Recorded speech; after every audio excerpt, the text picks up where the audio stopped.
Hello friends, welcome to நல்லா vlogs. இன்றைக்கி நம்ம வீடியோவில் என்ன பார்க்க போகிறோம் அப்படின்னா, நான் ஒரு அகல் விளக்கு ஒன்று வாங்கினேன். பொதுவாக நம்ம அகல் விளக்கு வாங்கினோம் அப்படின்னா என்ன பண்ணால் அது ரொம்ப நாள் வரைக்கும் உடையாமல் நல்லா ஸ்ட்ராங்காக வச்சுக்கலாம் அப்படின்னு நான் இன்றைக்கி உங்களுக்கு சொல்ல போகிறேன். ஒரு பாத்திரத்தில் நம்ம வாங்கின அகல் விளக்கை வச்சுட்டு அதில் கை பொறுக்கிற அளவு சுடு தண்ணி அதில் ஊற்றி நல்லா முழுகிற அளவு ஊற வச்சு ஒரு 5லேருந்து ஒரு 6 மணி நேரம் நல்லா ஊற வச்சிடணும். இந்த மாதிரி நம்ம செய்கிறதுனால இந்த விளக்கும் நல்லா ஸ்ட்ராங்காக இருக்கும்.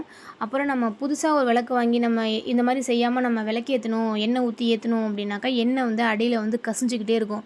ஆனால் இந்த மாதிரி நம்ம ஊற வச்சு அதை எடுத்து நம்ம விளக்கு ஏற்றணும் அப்படின்னா எண்ணெய் வந்து அடியில் கசியவே கசியாது, நல்லா ஸ்ட்ராங்காக இருக்கும். அதுக்காக தான் இந்த மாதிரி செய்கிறது. 5 மணி நேரம் நல்லா ஊற வச்சுட்டு அதை எடுத்து தொடச்சிட்டு விளக்கேற்றி வச்சோம்னா நல்லாயிருக்கும். இந்த விளக்கை வந்து நான் ரோட்டு கடையில் ஒரு 75 ரூபாய்க்கு தான் நான் வாங்கினேன்.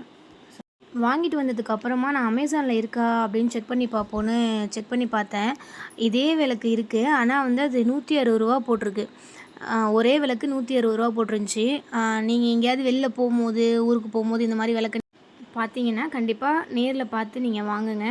விலை கம்மியாகவும் இருக்கும். அதே சமயம் இந்த மாதிரி அகல் விளக்கில் நம்ம வீட்டில் ஏற்றி வச்சோம் அப்படின்னா நம்ம குடும்பத்துக்கும் நல்லதுன்னு சொல்லுவாங்க. நம்மளோட முன்னோர்கள் பயன்படுத்தின இந்த மண்மனம் மாறாத அகல் விளக்கை நம்மளும் வாங்கி பயன்படுத்துவோம்.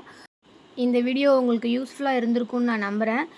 இந்த வீடியோ உங்களுக்கு பிடிச்சிருந்துச்சின்னா லைக் பண்ணுங்கள், ஷேர் பண்ணுங்கள், கமெண்ட் பண்ணுங்கள். மறக்காமல் என்னோடய சேனலை சப்ஸ்கிரைப் பண்ணுங்கள். Thank you friends.